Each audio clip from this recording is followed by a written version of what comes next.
In 1920, one of the world's greatest literary detectives was born.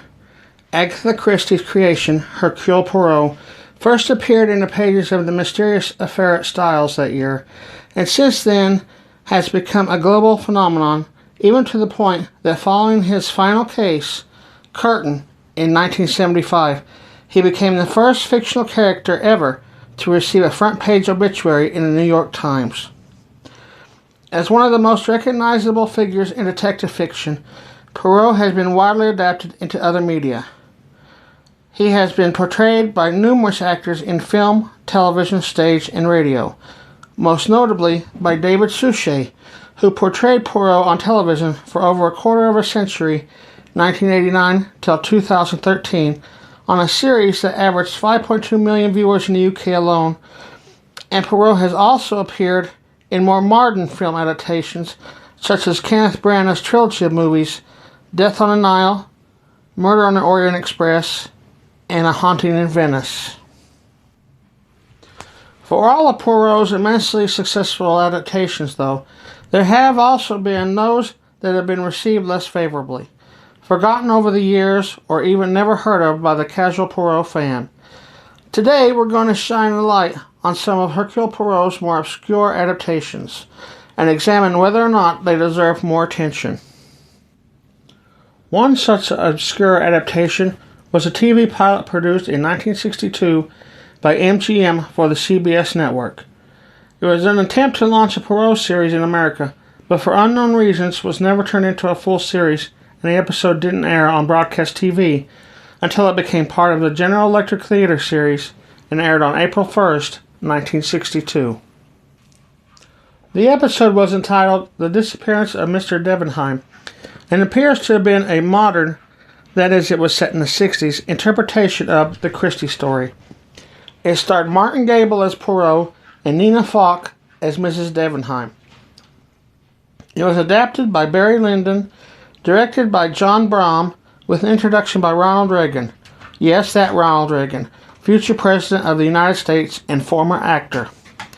If you want to watch it, you can see a restored digitized version of the original 16mm print on YouTube. In my opinion, the main problem with this episode is that it feels more like a Nero Wolfe mystery. Like Wolfe, Poirot must do all of his sleuthing without stepping a foot outside of the hotel he currently resides in. This is because of a silly bet with the local constabulary, which says that Poirot cannot leave the cozy confines of the palatial hotel suite provided to him by Mrs. Debenheim until the case is solved. Just like Nero Wolfe depends upon Archie Goodwin to physically chase down clues in his TV pilot, Poirot must depend upon Deputy Chief of Police McManus and Detective Wright to gather Poirot's evidence, even though it was their, McManus's and Wright's, jealous desire to stifle detectives' efforts that led to the bet in the first place. Since this episode is only 30 minutes long, the pace moves fast, maybe a bit too fast. The acting by Goebel and Falk is decent, and this might have even been an okay series if Philip Ober as McManus and James Callahan as Wright could have elevated their performances to match Goebel and Falk. Next up is The Alphabet Murders.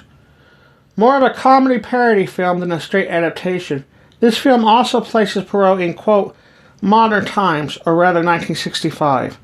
The film stars Tony Randall, from The Odd Couple fame, as Poirot, and features actor Robert Morley from the Miss Marple movies, and Margaret Rutherford, Miss Marple herself, in a brief cameo. Even though the main premise of the movie is the same as Christie's novel, The ABC Murders, the film wanders far from the novel's well-worked-out plot, and instead the writers of the film, David Purcell and Jack Seddon, use a liberal amount of crude humor, satire, and sight gags to ease the story along until a completely different ending from what the book occurs. It's an okay movie, but as with Poirot's TV pilot, the main character isn't as much Poirot as he is someone else made up to look like Poirot. Not that the Poirot from the novels cannot be humorous at times, but it's too much in this circumstance. You might even be justified in thinking that this movie and its interpretation of Poirot could have been the inspiration for the Inspector Clouseau in the Pink Panther films. I'm beginning to see a pattern emerging. Perhaps the reason these examples are so obscure is because they were editions of the Belgian detective and the worlds he inhabits stray too far from the original beloved works. It's all very well to want to update the character from the original 1920s time period to the 1960s and beyond, because as time passes it's harder for an audience to recollect that time, but the 1920s are as big and important a character in Christie's books as Poirot is, and without that aesthetic and style, something feels like it's missing in these TV shows and movies, especially for dyed-in-the-wool Poirot fans, the exact kind of fans any Poirot adaptation needs. Let's now examine the 2001 TV movie Murder on the Orient Express. It stars Alfred Molina as Poirot, who, despite the off-putting difference in height to our normal vision of Poirot, Molina is a very tall man, Molina brings to his performance a genuine compassionate quality that eventually wins the viewer over. At this time, Molina was probably best known as Dr. Octopus in the Spider-Man 2 movies.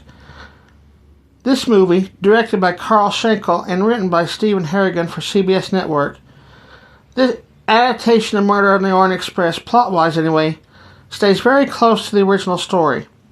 So much so that the odd modern reference seems forced as a way to purposely differentiate this version from the others. Also, references to Microsoft, infomercial king Ron Popeil, and even O.J. Simpson within such a beloved story only serve to subtract from an otherwise competent script, as does the sight of Poirot using a laptop. For Poirot fans who have seen a David Suchet version of the story, the 2001 version will seem quite inferior. It lacks a lot of the extremely passionate, emotional acting of its British descendant, and Poirot's decision in the end is much less character-defining and much more, we've only got 10 minutes left in the movie, so Poirot doesn't have the time to search the depths of his soul.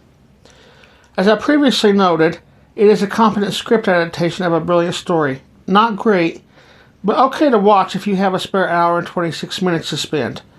The version I watched was posted in its entirety on YouTube. These three examples I have presented to you could probably best be described as heartfelt and earnest attempts to showcase a cherished character to a new audience by people who truly respected the source material. Nowhere in these three pieces was Poirot ever made to deviate from the role of the brilliant detective who took his job seriously, nor did he dismiss the seriousness of the crimes which preceded his arrival on the crime scene. And while these interpretations may pale in comparison in terms of the more popular variations of Poirot, they also shine as a much-deserved spotlight on a character that, since that first novel, The Mysterious Affair of Styles, has captured the hearts and minds of mystery readers everywhere.